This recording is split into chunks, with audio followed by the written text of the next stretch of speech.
In the heart of the dense forest lies the town of Hollow Grove, a place where the veil between the living and the dead is said to be thin.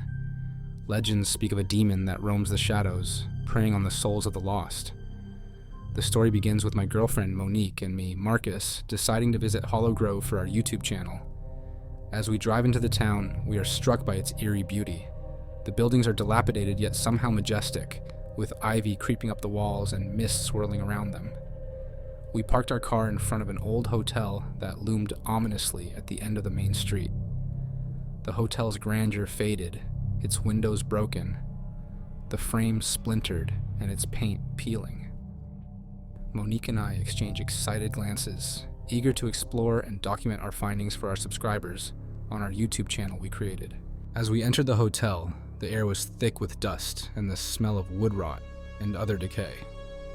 The lobby is medium in size and yet grand but worn, with a staircase leading up to the second floor, as well as an old rickety elevator in the distance. No one was at the front desk, adding to the eerie atmosphere. We start filming right away, capturing the hotel's eerie beauty and the sense of history that surrounds us, and most importantly, filming to capture the legend of the Hollow Grove demon or haunting. This story depended upon who you spoke with in the small reclusive town.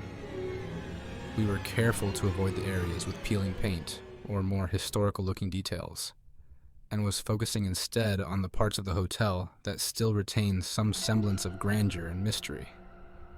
As we explored, we come across a series of rooms that look like they haven't been touched in decades. Furniture lies overturned, and the wallpaper is peeling off the walls. Old electronics still in the rooms made the rooms feel haunted, and yet lived in at some point. Monique and I documented everything. Our excitement was growing with each new discovery and every corner we turned. But one room stood out. It looked as though no one had occupied it at all. This particular room had all the necessities, including running water, which we both thought was odd. Monique and I decided to stay in this room because it seemed to be less affected by time and also the one most promising to find what we have set out to do, which is find the apparition or ghost or demon or legend of something here. As night fell extremely quickly to us, we decided that staying in the hotel room would be a better idea, and Dell would just leave early in the morning. We decided to spend the night in that creepy hotel, hoping to capture some paranormal activity on camera. We set up our equipment in one of the rooms nearby and settled in, ready for whatever may come. We had to get this footage for our social media channel, and we were extremely curious about this scary and unnerving legend. Monique and I talked well into the night. As the night wore on, I began to feel a sense of unease, and Monique felt the same way. Shadows seemed to move in the corners of our vision, and strange noises echoed through the hotel, which we heard constantly behind our closed hotel room door.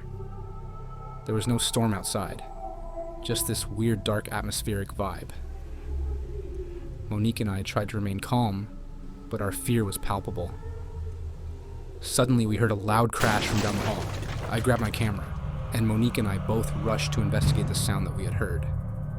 What we found was beyond anything we could have imagined. A dark, shadowy figure with horns stood before us, its eyes burning with malevolence, and a crazy, scary, low growl like a moan could be heard. Monique screamed, and we bolted. My heart pounded in my ears, its rapid beats threatening to burst from my chest. Despite our frantic pace, the shadowy figure of the demon pursued us with unnatural speed. Its movements defied gravity and logic. We found ourselves trapped in a maze of rundown hotel hallways that we did not believe we had seen already. The crazy demon figure was always just behind us. In a final, desperate bid for escape, Monique and I finally found ourselves back in the lobby. We couldn't understand how or the route we took to get there because we were covered in fight or flight mode and full of fear. I ran for the lobby doors and tried to open the doors, which wouldn't open at first. Instantly, I began kicking the doors, and then Monique joined in. Frantically kicking, they finally opened, to what seemed like on their own, all of a sudden. We bursted through the doors and out into the night. For 1 second we thought we were free, but when Monique turned around and looked at the hotel doors that we just kicked open, she yelled that the figure was still hot on our heels. We ran with the instinct to stay alive and the adrenaline to command strength from our bodies to continue to do what we need to do. As we fled into the dark and surrounding mysterious forest, I could feel the demon's presence fading behind us. I thought to myself, we're gonna get out here okay, since we didn't see the figure after running through the woods with what seemed like forever. I suggested a quick break to catch our breath. Monique made the suggestion to make a run for the car and leave immediately. We made it back to our car, shaken but alive. We have lost some of our equipment and almost our lives. We left that place with every emotion possible running through our heads.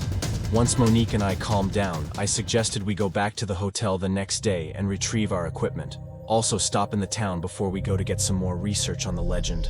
She agreed with me. The next day, we returned to the hotel, but it was gone, as if it never existed. The only thing there was an empty parking lot and nearby forest. Monique and I are left with only some footage we captured on our cell phones as proof of what we experienced.